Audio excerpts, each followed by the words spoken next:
Hi, everyone. My name is Vicky Karuga, and this is a recording of the session, the webinar session we had today titled Leading Remotely.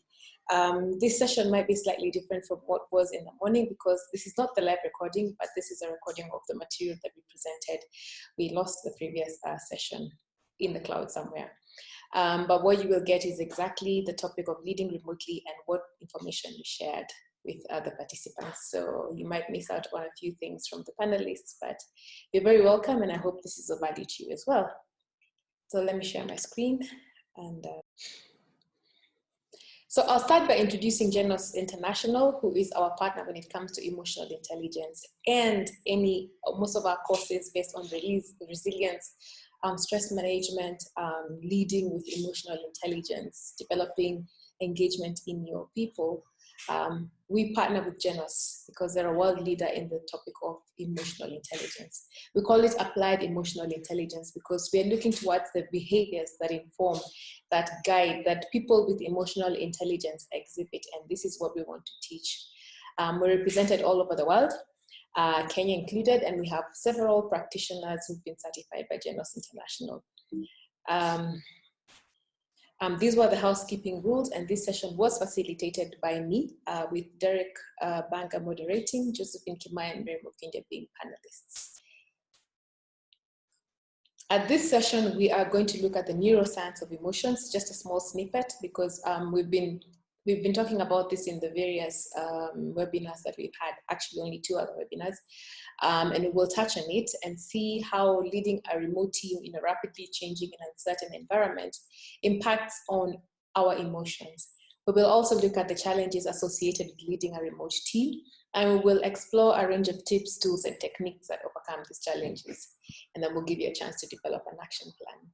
So starting with the science of emotion, I think Derek Banga, when he was doing his session on enhancing your psychological well-being, he talked about the science of emotion, how each and every emotion that we experience, we treat it either as a threat to us or something that is pleasing to us. So we might find ourselves experiencing pleasant emotions or pleasant feelings. If a coworker comes up to you out of nowhere and gives you positive feedback about something you did or just compliments you on your dress, you end up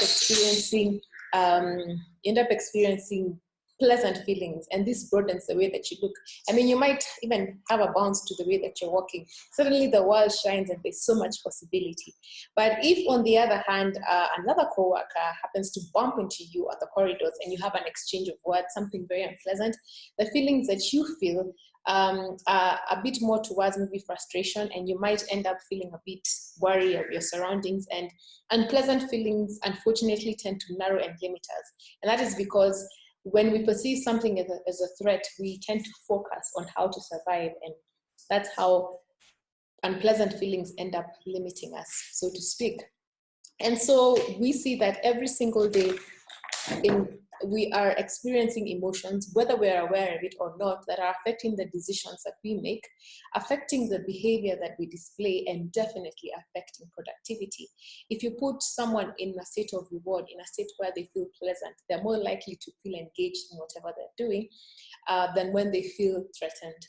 And if you are, I think it's one person who said, do not go shopping or do not make decisions with your money when you're either maybe too happy or you're hungry or you're angry, as decisions like this tend to be clouded. And the reason being is that emotions do inform the decisions that we make, even if we may not be aware of it.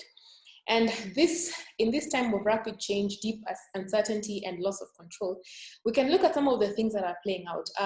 This represents below the water is underlying current, what we can't see in people, what is going on in people's hearts, minds, and then above it is the kind of behavior we might see that has been exhibited. For instance, when people are feeling uncertain, they may tend to make assumptions or create reasons why things are being.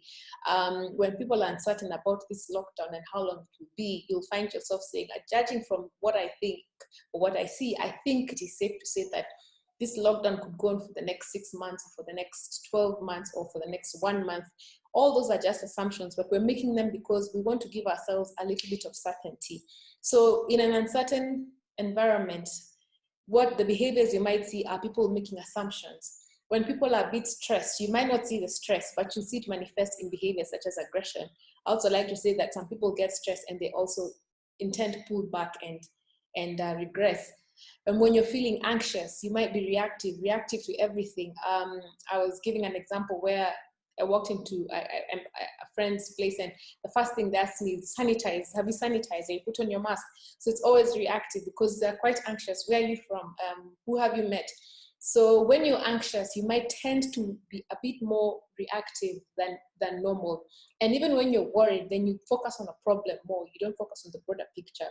So you find that if you are worried about one thing, maybe it's finances, and you focus on how you're not going to spend that money, you may even forget to focus on how to create more and from wherever, or how to innovate business. You may start focusing on how to cut down on all the losses or the bleeding that you may think is happening. And when we are fearful, then we start to blame. When I'm fearful of something, I'm going to blame other things. I might blame my coworkers, I might blame who knows. But the emotion that is underlying is actually fear. Because when we fear, we feel insecure. And when we're insecure, we do not want to be the source of any problem that's coming in, because we're already insecure within ourselves. And so we might tend to shift blame to other people. And when you want to be an agile leader, then you must ask yourselves, what kind of emotions do I want to elicit in the people that I lead, so that they then have a positive experience, even if there's a lot of anxiety.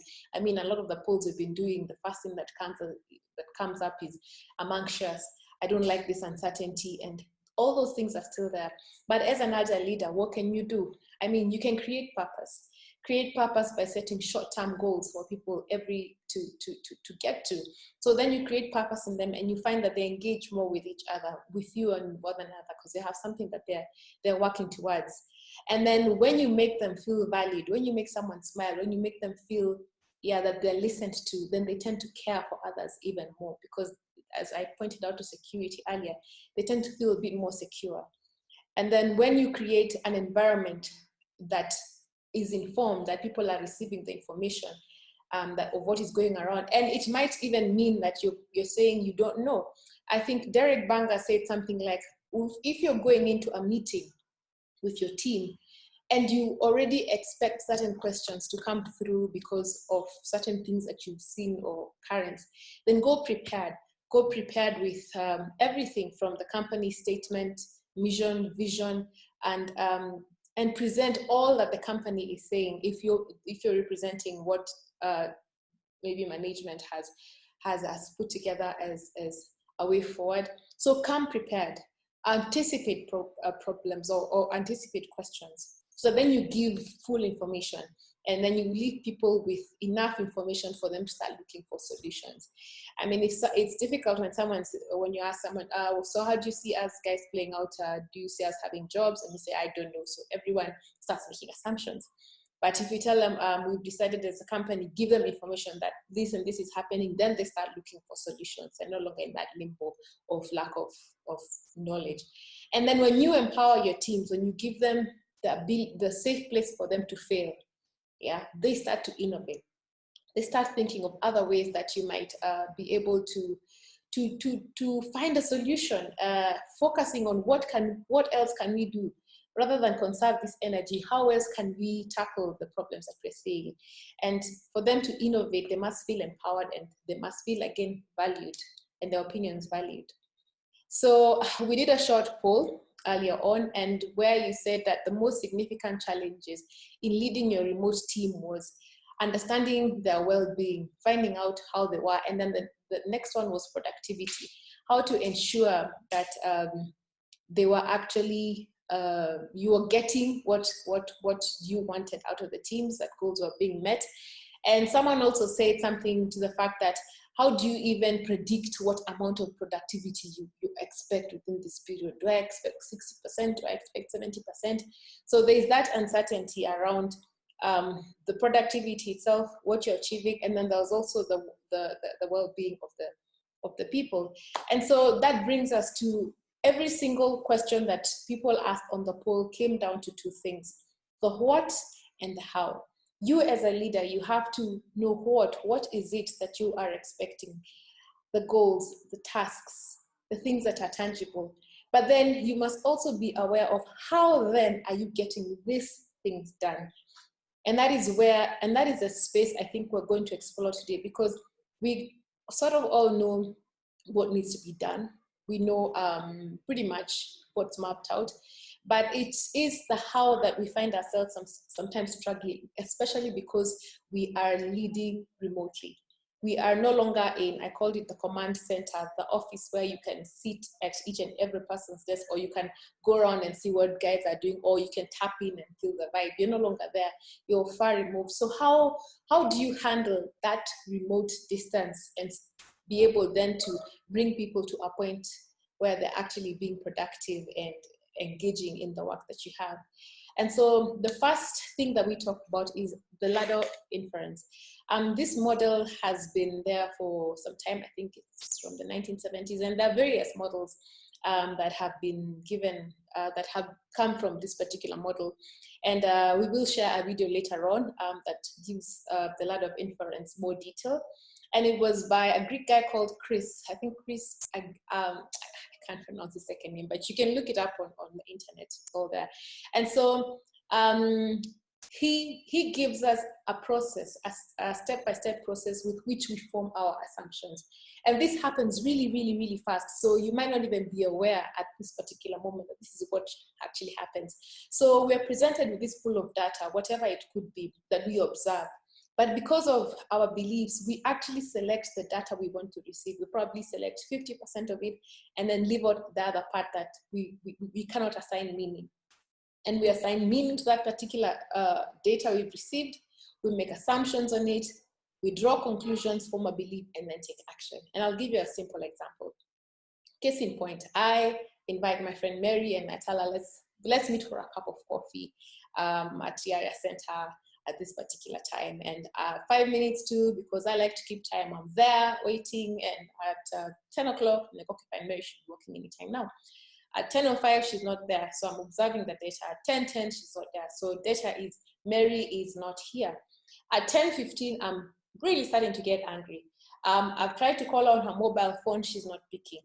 And so I think about it and I'm like, I mean, what kind of person, because for me, I like keeping time, and I think it's respectful for you to keep other people's appointments. I select the data. She's not here. She's not picking her phone, and that's it. And I add my own assumptions, like what could she be thinking? Did she think I'm just here because I also don't have anything else to do? So I start drawing conclusions, forming beliefs around that particular set of data. And the next thing that happens, I take action. So either stand up, walk off, and call it a waste of my time, or maybe even sit down, give her a few minutes, and think this is the last time I'm actually coming here without Mary confirming to me whether she's going to be there or not. And by that time, I'm going through a series of things. And the other side could also be true. I could just sit down and say, you know what, okay, fine, she's running late, but let me give her a few times. I wonder what could have happened to her. I mean, she's not even picking up her phone. Anyway, let me give her a few minutes. And I could also assume that Mary, something really bad did happen to Mary, and I don't know what it is. So I start calling up all her friends. Have you heard from her? What's happening? And that is, all of us are climbing our own ladder of inference to receive to get to a certain conclusion. So you find that we each have different ladders that we climb based on our experiences, based on our beliefs, and we form conclusions. So one thing that may happen in the sake of the first person meeting Mary is that they may decide they're not meeting Mary again, and that was completely uncalled for. On the other side, if maybe you know each other a lot longer, you'll ask, so what happened? And expecting the worst. And you can even get taken aback, like, I'm so sorry, I just forgot. What? So it's a process that keeps going. And when you form a certain conclusion, and especially if it's more on the negative side, you might find yourself then starting to look for data that is supporting whatever it is, whatever belief that you have decided is, or whatever conclusion you've come up to. So you might find that if you came up with the fact that Mary is always late to a dates or appointments, when someone talks about something to do with Mary and how she's a bit slack, then that's the data you have on to. Forgetting that there's a lot of other data about Mary that you're probably refusing to listen to at this point. And so the same is true for your teams, because in times of uncertainty, we all climb ladders. We all start making our own assumptions. So your team, your team may receive a ton of emails, for instance, and because they know that one person is a very important client, they may choose to deal with that particular email. And while you know that there is urgent work that has come in that needs to be looked at, and you are thinking that they're going to be dealing with something else. And so both of you have the best of intentions, but both of you have made assumptions about something, and you've not communicated those assumptions together. So you must recognize that because you're not together, one person is away and you're here, we will be claiming our own ladders separately. So I will be making certain assumptions about work that the other person will also be making about their work. So what do we do then? Then we need to, this is the time we need to actually sit and explore each other's assumptions. What are you thinking? What are you doing? And why is it this way? And listen to the assumptions that you're making. Explain your own assumptions that you're making. Explain where you're coming from, and let them explain where they're coming from, and see how you meet halfway.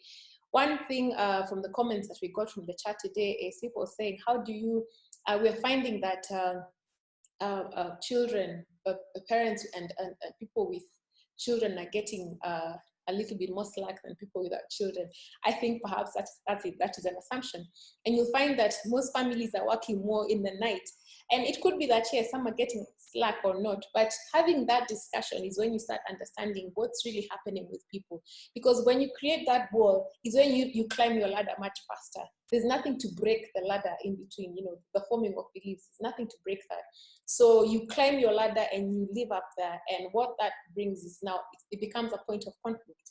So you must, as the team leader, learn to listen with intent. I'm sure you've heard about listening a lot, but you, at this particular point, Mary put it very clearly, you have to listen for what is said and what is unsaid. And then you have to take a coaching approach to your conversations. Listen, ask why.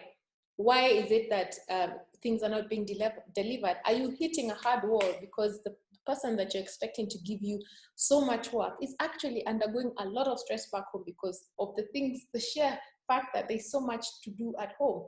And are you then not giving them a space where they can come back to you and tell you, I'm so sorry, sir or madam, my mornings are so taken and I'm trying so much to meet your deadlines, but I'm finding myself unable to. So when they tell you, okay, fine, so how can we work then? And tell you, I think if we can carve this out as my time for working, I think I can be more productive. And you've tackled your overall goal. Your overall goal is to get the work done. So your overall goal is to put someone at the place they can best give you themselves. Otherwise, then you just keep fighting a battle that you might both not win in the end. And you have to look for opportunities to offer clarity. After your meeting, do a review. So these are the things that we've said. So this is what we want to tackle. This is what we're expecting. Even as you do your daily check-ins, this is, so tomorrow, this is what we're looking at as having done together. And I'd also encourage you, have a team meeting. Invite the team for one of the online virtual team sessions and do the ladder of inference together. What assumptions have they been making at this time? It's also important to find out what have they been thinking, and what do they want clarified, to break that ladder that they've been climbing.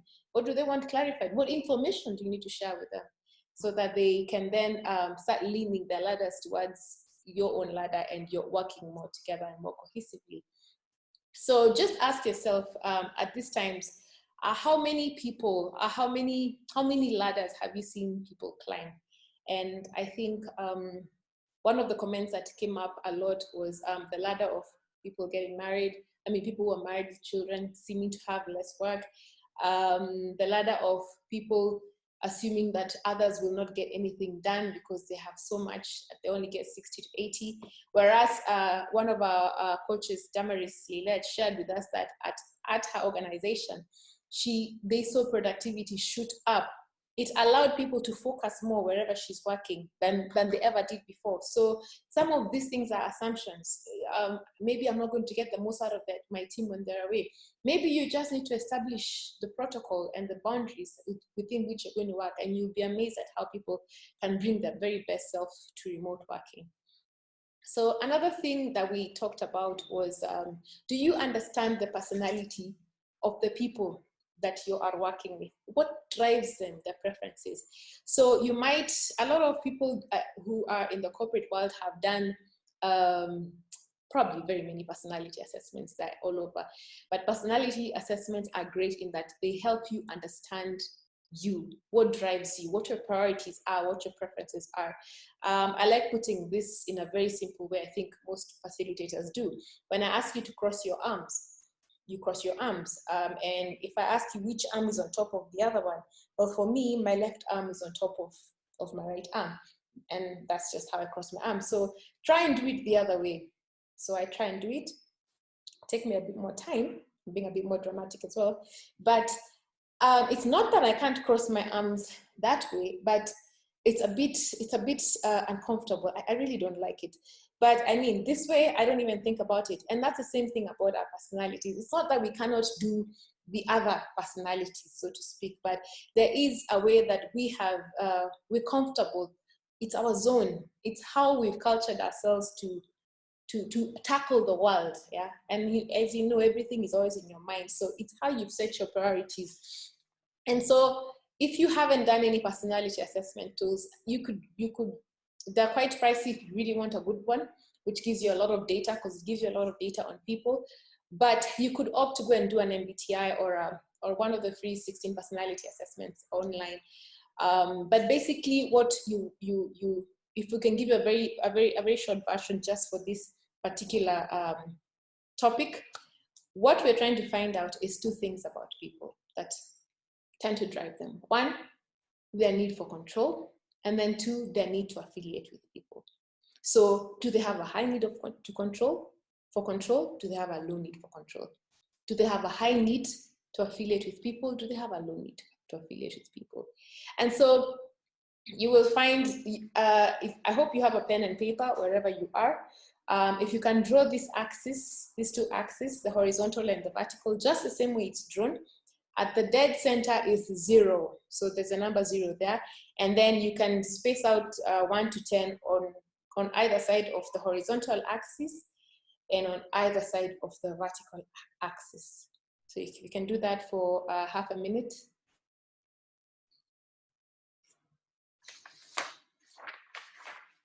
Okay. And so I want you to think of anyone in your team. If you haven't started working remotely, that's okay. If you have, think of someone in your team as well.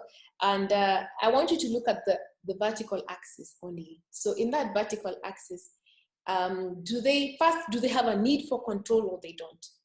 So if they have a need for control, you know they're going to be on the upper side of the vertical axis. If they don't, they're going to be on the lower side of the vertical axis. So if they have a high need for control, then you can plot them anywhere between 2, 4, 6, depending on how much you think they need to control. You know, if they're a control freak, total everything, that's a 10.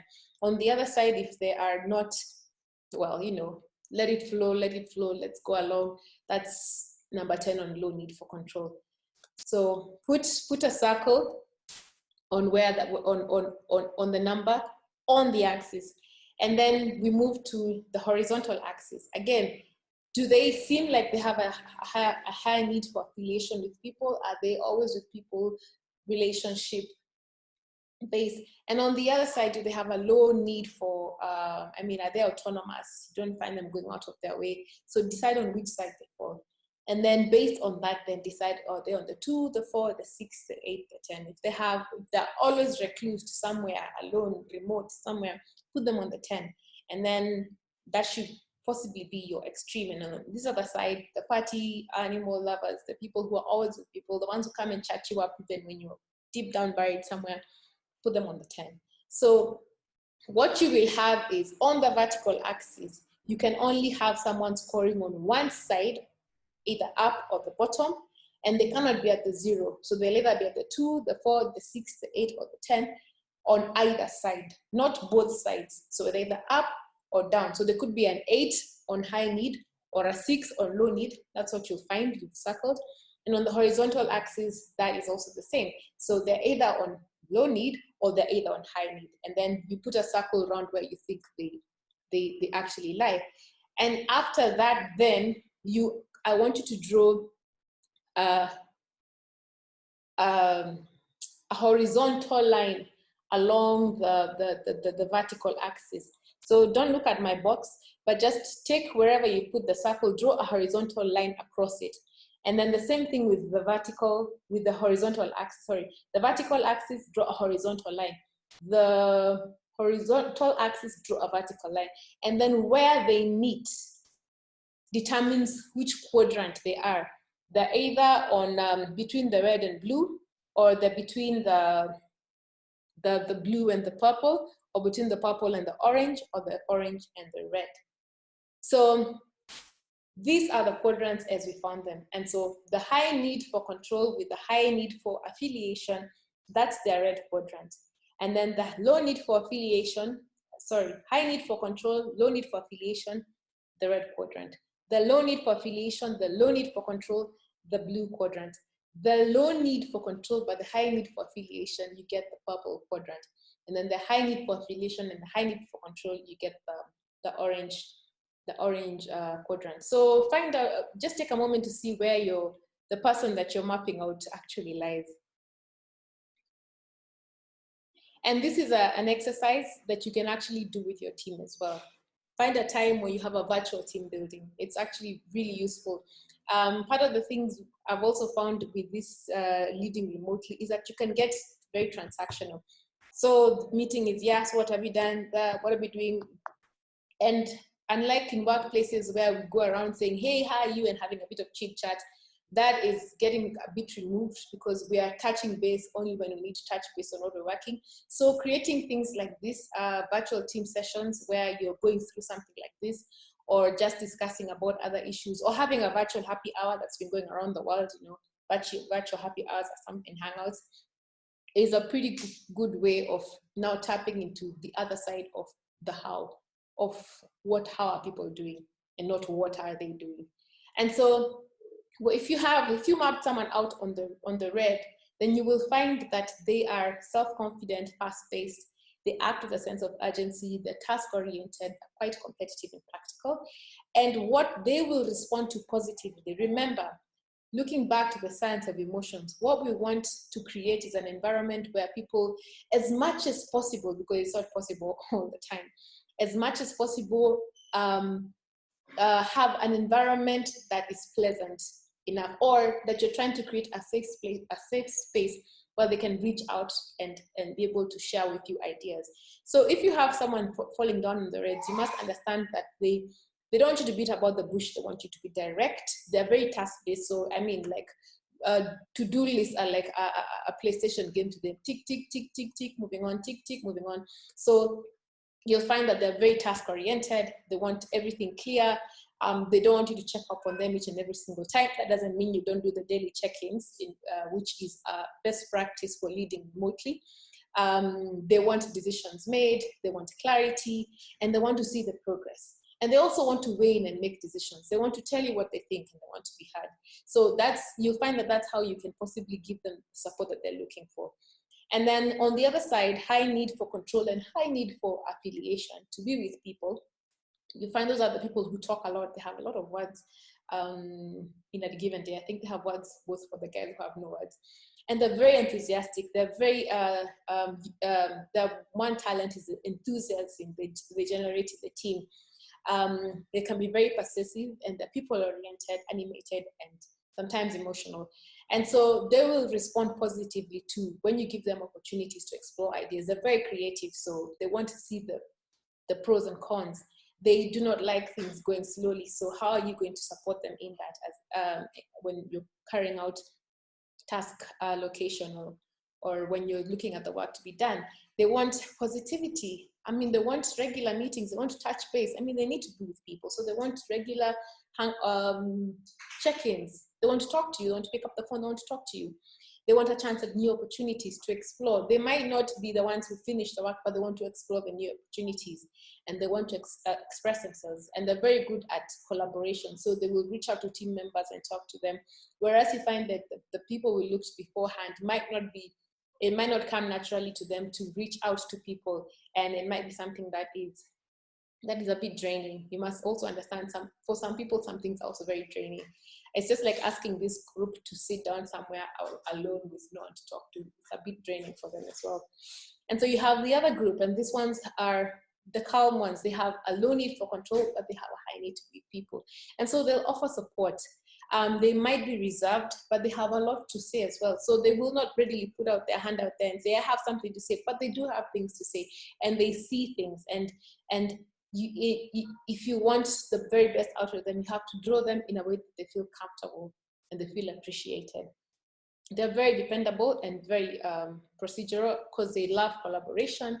They will work at a slower pace, unlike everyone else, but they're very team oriented, and everything they do, they will collaborate.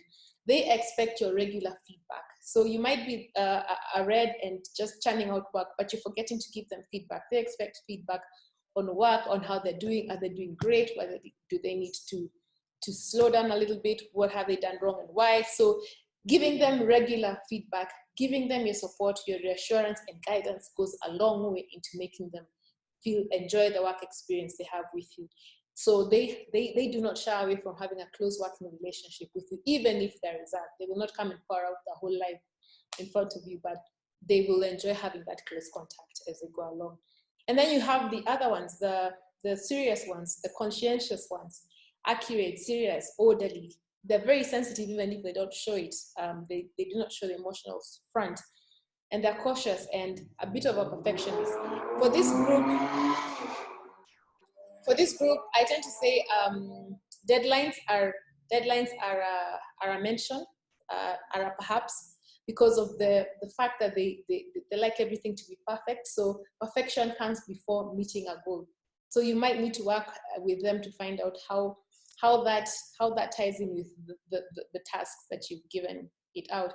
And they want functional environments, they want structure, they want clarity, they want logic in the clarity. Explain the assumptions you've made, explain your thinking. They might not readily tell you that what you're thinking of, you don't, they don't agree with you because they're also reserved. But if you ask for their opinion, they'll give it to you, and they'll give it very logically, because they want to, they're analytical. They want to see how you've arrived at a decision. And if they feel that they can add, they will add. But if they feel safe with you, they will add. Otherwise, they will tell you, you know what, you do you. So all these people are equally important. And in fact, any team lacking anyone from any of these quadrants is lacking something very important. Because as much as the Reds think they can be precise, they can never be, they might not be as pay attention to precision as much as maybe the Blues will. And so everyone needs everyone. The oranges sell, they talk to people, they generate enthusiasm. And the greens generate the calmness that is required to support the dependability. And so everyone is required in a team, and you need to understand which of these styles your team identifies with, and what do you need to do to encourage them to work with you, and and what support then do you need to give them. And this way you can identify your own actions that you will take with each and every single team member. I think a time like this calls for a lot more reflective leadership. Someone in the comment section says, I think people will discover that the old leadership style of tell is about to go out the window, and the more inclusive leadership style is about to come in. And I think that is true. More humane leadership, understanding now what people have been preaching about leadership, agile leadership for a long time now, that it's not about you, it's about the people that you lead. And your primary role in getting things done is actually support. I mean, you're first the servant, and then that's how you're the leader. So it's supporting these people. And that is why I think also understanding what your style is very, very important. Are you a red? Are you an orange? Are you a blue? Are you a purple? Because that comes with its limitations as well. If you're a red, it will not be very easy for you to sit and listen to an orange who's going to talk and talk and talk. You might find that drains you as well. So what boundaries will you be setting, but at the same time supporting this person? You know, it's you can say, okay, fine, you know what, this, I don't need to do all this, but the main goal here we're talking about is ensuring that your team engages engages in what they're supposed to do, and is productive. And you want to ensure that. So I think it's a time to realize that it's a change in leadership. So reflection, I think Derek Banger, I know Derek Banger covered it quite a bit in Enhancing the Psychological Well-being, and it came in the area of self-awareness, understanding you, what drains you, what motivates you, even what your team is going through, what's happening, what kind of emotions are you identifying with even yourself, and sharing that. So it's more of a reflective leadership that is called for, and it requires you to be agile. And I don't think you can be agile if you're not tapping in and listening into the currents that's currently happening. So what are some of the work from home challenges that you will need to support your team to overcome? We got a lot. We got comments ranging from how them working at home, them being teachers as well, not understanding what distractions they might be having, them unplugging, sometimes you calling them and not knowing where they really are, and they not plugging back to you to give you feedback. And communication was another one. How do we communicate effectively? So, so the top 4 challenges your team is likely to face is unplugging. I mean, they're not plugged into work. They don't know where they lie, what they're supposed to be doing. Distractions, all manner. I was telling someone, suddenly you have a nice big TV with a remote and a couch, and there's a laptop somewhere, and you've been meaning to watch this particular series, and then you know there's series are a black hole. I call them a black hole. You start with the first one, it's 3 a.m. when you're on number maybe 12 or 13. That's like a whole day gone. And at this particular time, if you wanted to, you could do that. And then you staying motivated yourself as a person, like as a team member, how do you stay motivated to run the mile? And sometimes some of the things we hear might be very demotivating for your team.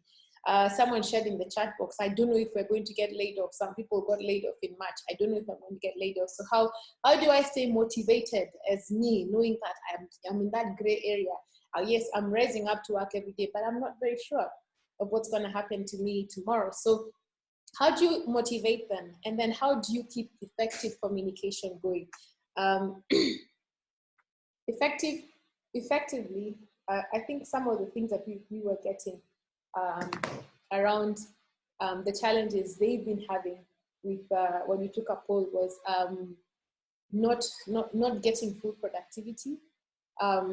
People also said they were not able to stay aligned with their team. Their team might have been on one end and then they were on another. Low spirits generated because even the leaders didn't know what to tell the people. And there were all manner of things after the poll. But what we talked about during the session was how do you help your people when it comes to unplugging? Well, you start setting boundaries. And for these boundaries, we're talking about boundaries for everything. Coach your team, because you're the leader. Coach your team on how to set their own boundaries first. It could be boundaries on when they check their emails and when they don't.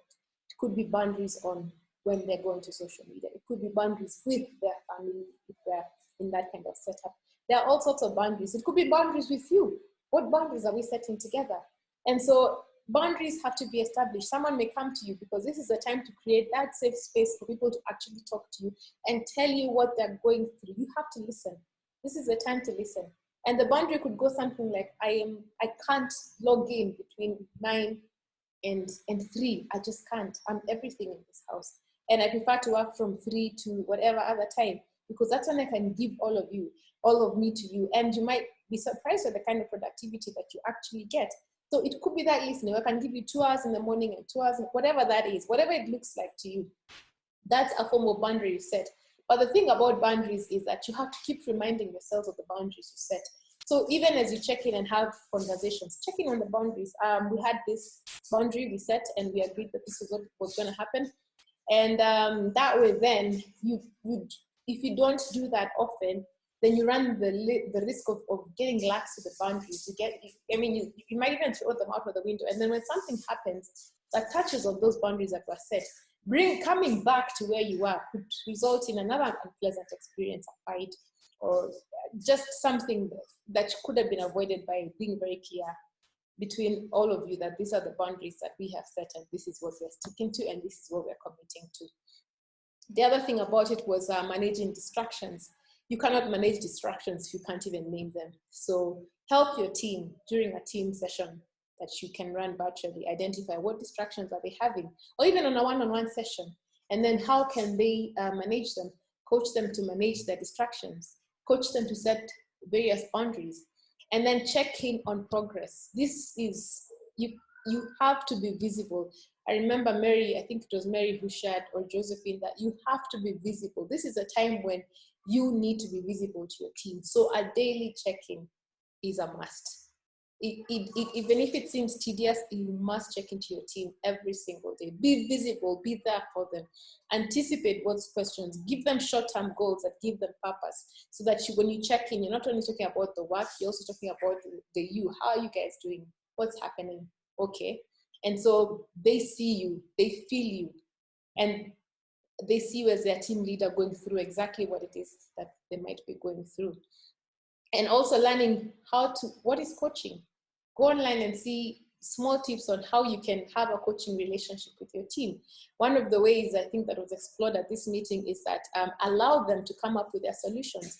Learn how to ask the right questions, the relevant questions that allow them to give you a solution that will work for both you and them on whatever task that is to be handled. And also really listening for what is said and what is unsaid is one of the ways you will have to learn to lead teams in this era of remote working. So keeping your team motivated, help them establish new routines. At the last session, enhancing psychological well-being, we talked about the things that enhance our psychological well-being as thinking. For some people, thinking techniques is what keeps them motivated. Thinking techniques include meditation, prayer, maybe going through books, reading stories. There are very many things that were explored in the last session. Enhance your psychological being, and the video is up at the same channel. So help them establish new routines based on what they prefer. If it's relationships, how do they tap in on each other, and help them establish times when they actually tap in to their teammates around them and just talk and lean into them. Are there physiological routines that they can establish? Exercise routines. They take a run in the morning. Do they just do jumping jacks? Exercise is one of the things that is known to relieve anxiety and stress. It's actually a very good feel-good, instantaneous feel-good thing that you can do. I know that sounds weird because at the beginning when you're doing exercises, I mean, it's one of those. But afterwards, the rush that you get can take you through a whole day. So you find yourself having all these strategies that you can help your team with. And even for you, role model well-being and choose activities that you can share with them that you do for your own well-being, for your own psychological well-being. And then they can then start living these routines just to help their psychological well-being. So help them adapt your leadership style to the team members' preferences. We talked about that. And then be flexible, be agile. Take a servant-centered approach to your leadership. Support them, and they will, and everyone in the team will deliver. Okay. Communication, structured daily check-ins are a good way. One of the things we said is that cut your goals to short-term things that allow you to check in every day. Creates fast purpose for the people to engage. Check-ins mean you're present. Check-ins also allow people to engage. Check-ins allow you also to find out what's actually happening. Apply focus to your conversations. Don't, one time I'm talking and I'm trying to do this. Be centered, be present, be mindful of that particular time that you're talking. Remove any distraction. Maybe even put your phone away from you, or just listen in. Talk clearly to be understood so that you can interject on any ladder that may be forming, any ladder that is being climbed. And then listen with the intent to understand. Listen to know that what they're saying is telling me what do I need to do for them so that they can work with ease with ease of being. And also be intentionally vulnerable. If you don't know, you don't know.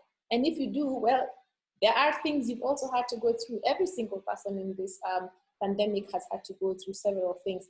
And many people have shared what that has meant to them. The country has had so much, people's salaries being slashed, others losing their jobs altogether. Business people are affected in our lines of income are suddenly not so certain. And there's a lot going through, and we share through friends, but share with your people. Be vulnerable, and in time they will see you as human, and you are creating that safe space you need to allow people to download as appropriate. Of course, you might not need, but it depends on how comfortable you are, again, with the downloads. So that is a boundary for you to set. But you need to be able to give, to create that space that allows people to come up to you and almost tell you how they can be of, how you can help them give the very best of themselves. And so in this short webinar, we've explored the fact that unproductive emotions like concern and uncertainty are definitely going to affect our well-being. As I said earlier, most of the posts that we have are on anxiety and stress, and especially uncertainty. That's one thing that keeps being repeated. I don't know what to do in this uncertainty. But if you think about it, the world is pretty uncertain. It's only that this is an unprecedented uncertainty. But so how do we then provide environments that ensure that even amidst this uncertainty and this concern, what are we doing to try and encourage and enhance people's well-being? So effective leadership will be characterized by leaders who are able to display flexibility in how they manage people. A chat we got on the other day, still at the session, was someone who said, leaders need to encourage people to find a way to work so that they still remain productive. Because otherwise, at the end of the day, if you're not productive, then what are you doing? So it's up to leaders to be flexible enough to coach people into also, some may not know. For some people, it may come very easily. Wherever I am, there the work is.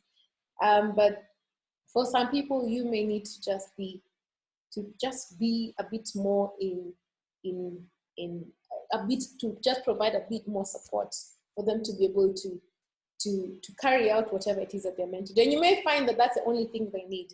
That's that support, and then they fly and go wherever. And then working from home will present significant challenges, and leaders can coach others to maximize their productivity in these environments. And I think it's a two-way street.